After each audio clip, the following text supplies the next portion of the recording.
Hello everyone, আসসালামু আলাইকুম। আজকে আমি আপনাদের সঙ্গে পাউরুটি আলুর দুর্দান্ত স্বাদের ইউনিক একটা রেসিপি শেয়ার করব। তাহলে চলুন আর দেরি না করে আজকের রেসিপিটা শুরু করা যাক। আজকের রেসিপির জন্য প্রথমেই আমি একটি কড়ার মধ্যে 3টে শুকনো লঙ্কা মাঝখান থেকে ভেঙে দিয়ে দিলাম আর দিয়ে দিলাম পরিমাণ মতো সর্ষের তেল। এখন ভালোভাবে নেড়ে ছেড়ে শুকনো লঙ্কাটা একটু ভেজে নিচ্ছি।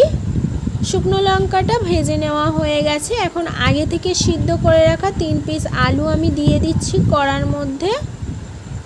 খুন্তির সাহায্যে একটু আলুগুলো ভেঙে নিচ্ছি। আলুগুলো ভালোভাবে নেড়ে চেড়ে তেলের সঙ্গে ভেজে নেওয়া হয়ে গেছে।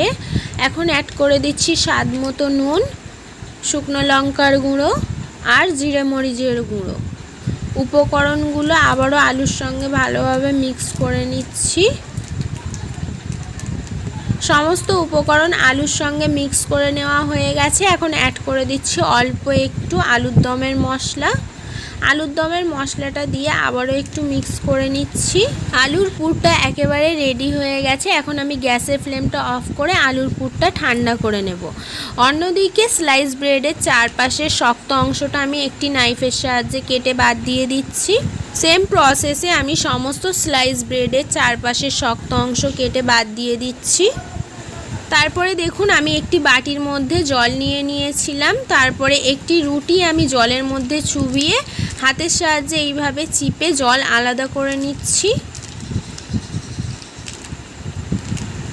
তারপর রুটিটার একদম সাইড বরাবর আমি আগে থেকে যে আলুর পুরটা রেডি করে রেখেছিলাম সেটা দিয়ে হাতের সাহায্যে রুটিটা একটু রোল করে নিচ্ছি। তারপরে দুটো সাইড সিল করে দিচ্ছি। দুটো সাইড সিল করে নেওয়া হয়ে গেছে। এখন আমি ময়দার মধ্যে কোট করে নিচ্ছি। সেম প্রসেসে আমি বাকি পাউরুটিগুলো রেডি করে নেব। দেখুন একদম সাইড বরাবর আলুর পুরটা দিয়ে রোল করে নিচ্ছি। তারপরে দুটো সাইড সিল করে দিচ্ছি। সিল করা হয়ে গেলে ময়দার মধ্যে কোট করে নিচ্ছি। সমস্ত পাউরুটির মধ্যে আলুর পুর ভরে রেডি করে নেওয়া হয়ে গেছে। এখন আমি একটি বাটির মধ্যে নিয়ে নিচ্ছি 2 চামচ বেসন আর 1 চামচ ময়দা।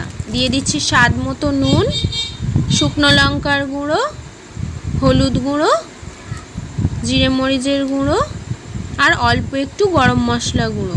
এখন সমস্ত কিছু একটি চামচের সাহায্যে মিক্স করে নিচ্ছি। সমস্ত উপকরণ মিক্স করে নেওয়া হয়ে গেছে। এখন অল্প অল্প করে জল অ্যাড করে বেসনের পাতলা একটা ব্যাটার বানিয়ে নিচ্ছি। এখানে খুব বেশি গাঢ় করা যাবে না। দেখুন একদম পাতলা ব্যাটার বানিয়ে নিয়েছি। এখন আমি এখান থেকে একটি করে রোল নিয়ে বেসনের ব্যাটারে কোট করে নিচ্ছি। বেসনের ব্যাটারে কোট করে নেওয়া হয়ে গেছে। এখন আমি সুজির মধ্যে কোট করে নিচ্ছি। এখানে আমি একটি থালার মধ্যে আগে থেকে সুজি ঢেলে রেখেছিলাম। দেখুন খুব সাবধানে হাতের সাহায্যে সম্পূর্ণ রোলটাতে সুজি কোট করে নিয়েছি। সেম প্রসেসে আমি বাকি রোলগুলোও কোট করে নেব।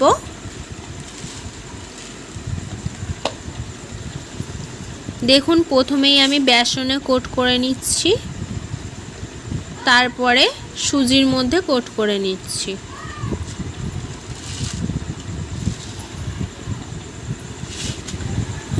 সমস্ত রোল বেসনের ব্যাটার আর সুজির মধ্যে কোট করে নেওয়া হয়ে গেছে। এখন এইগুলো ভেজে নেওয়ার পালা। তার জন্য একটি কড়ার মধ্যে পরিমাণ মতো সর্ষের তেল দিয়ে দিলাম।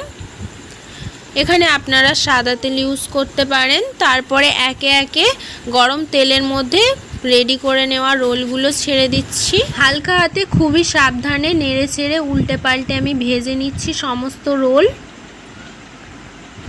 ভালোভাবে উল্টে পাল্টে পাউরুটির সমস্ত রোল ভেজে নেওয়া হয়ে গেছে। এখন আমি তুলে নিচ্ছি। সেম প্রসেসে আমি বাকি সমস্ত রোলগুলোও ভেজে নেব। পাউরুটির সমস্ত রোলগুলো ভেজে নেওয়া হয়ে গেছে। এখন সার্ভ করার জন্য আমি একটি প্লেটের মধ্যে তুলে নিচ্ছি রোলগুলো। আপনাদেরকে একটি রোল ভেঙে দেখাচ্ছি ঠিক ভিতরটা কেমন হয়েছে। দেখুন রোলের ভিতরে আলুর পুর ভরা আর বাইরে সুজির কোট করার কারণে হার্ড একটা লেয়ার রয়েছে।